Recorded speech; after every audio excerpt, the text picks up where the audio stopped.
Chapter 3. Drastic and Immediate Changes. Waging war in the Egyptian desert was never easy, but campaigning during the peak of summer in July and August was a torment for those who were forced to do it. The fierce sun beat down from a cloudless sky at a location where no natural shade was to be found. This was a land well suited for war. There were no farms or crops to ruin, no cities or towns to pound to rubble. One British soldier-poet expressed the landscape succinctly. This land was made for war.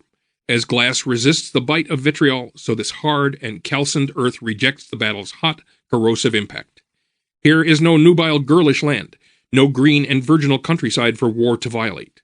This land is hard, inviolable. Fighting in this hard land had its challenges. The lack of water was a serious problem. It had to be pumped in from distant locations, and then carted on transport vehicles to the forward positions. There was never enough of the precious liquid. Eighth Army's water came via a pipeline from Alexandria to various distribution points. From there they were taken forward by water trucks. The ration for soldiers in the Eighth Army was usually a 1-liter bottle a day.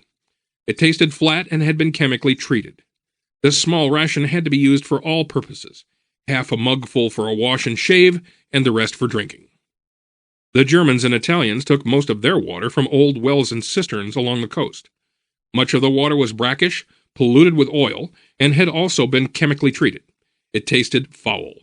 However, the Germans also shipped quantities of salty or brackish water, with an issue of saltwater soap, to be used only for washing.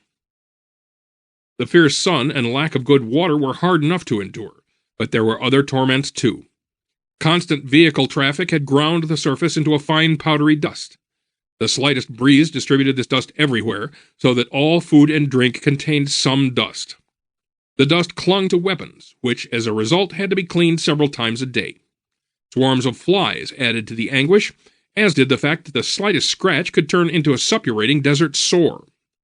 Sometimes as large as a slice of lemon, these sores took weeks and sometimes months to heal, and they left a scar lasting more than a year.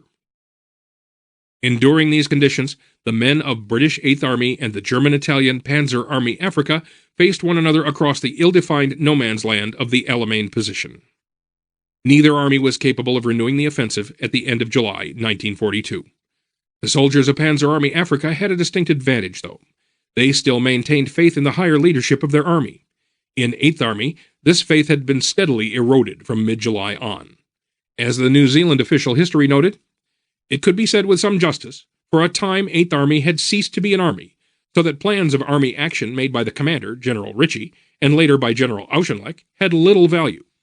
Even Corps control was uncertain, as the stories of Matru and Min Quar Quaim make evident. It was hardly an army, but rather individual units and formations, acting with little concert, that finally at El Alamein stopped an enemy exhausted by victory.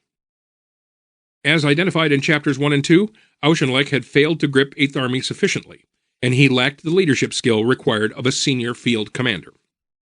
But he was intelligent, and well aware that his army had significant problems. In late July, he made an attempt to address the most pressing of these, his disobedient corps commanders and the failure of the armored formations to be where they were most needed. Indiscipline at the top was a recurrent theme in Eighth Army's recent defeats. Auchinleck's orders were received, doubted, questioned, discussed, and seldom acted upon with alacrity. The soldier historian David Fraser believed that an overriding cause of Eighth Army's defeat in the Gazala battle lay in the leisurely and questioning way in which orders were treated. On July 28, Auchinleck called in his 2 corps commanders, Gott and Ramsden, to discuss his plans for going on the defensive in the short term, with the hope of renewing the offensive sometime in September. 2 days later, he held another conference with them, which set out their main tasks for the weeks ahead. Then Auchinleck turned to address the problem of his unreliable, disobedient armored formations. On July 29, Auchinleck had a meeting with Major General Richard McCreary, his senior armored advisor, and Major General John Harding, the director of military training. Both men had flown in from Cairo at Auchinleck's request. At the meeting, Auchinleck outlined a radical plan to change the organization of the armored formations in Eighth Army. With the gulf between armor and infantry seemingly unbridgeable, Auchinleck, on the advice of Dorman Smith, now believed that the best solution was to abolish the distinction and combine the two. That is, every division in Eighth Army would have its own armored and infantry formations.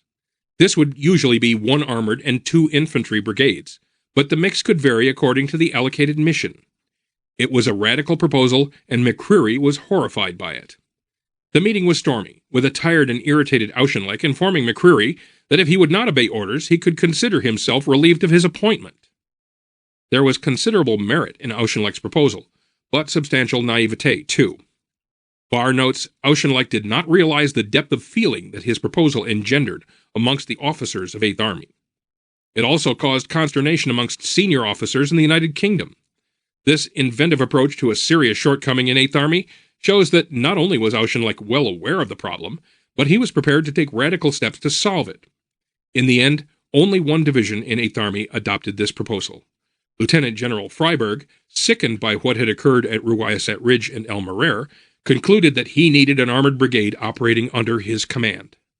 One of the New Zealand infantry brigades would be converted to an armored formation. If offensive operations were necessary during the conversion process, as occurred during the October Alamein battle, Freiberg insisted on having a British armored brigade under his direct command and integrated within the 2nd New Zealand Division. This structure made a considerable difference to the division's strike power. At the end of July and in the first few days of August, 3 military appreciations were written by senior officers of Eighth Army. All 3 were used to develop a blueprint for Eighth Army's defensive positioning in August, and outlined plans to counter Rommel's next offensive, which was expected to happen later that month. The first, prepared by Brigadier Chink Dorman-Smith on July 27, was the most important of these.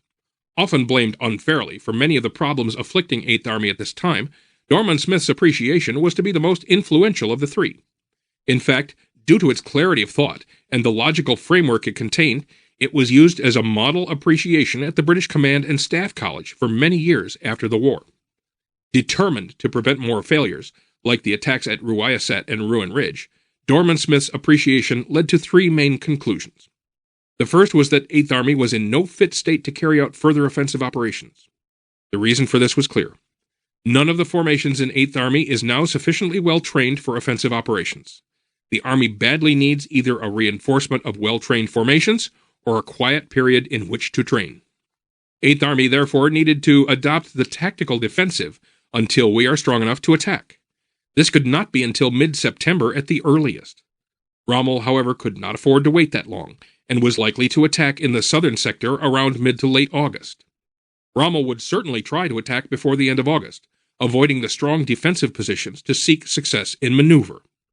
Eighth Army should encourage Rommel to strike prematurely, but rely on its defensive strengths to counter this.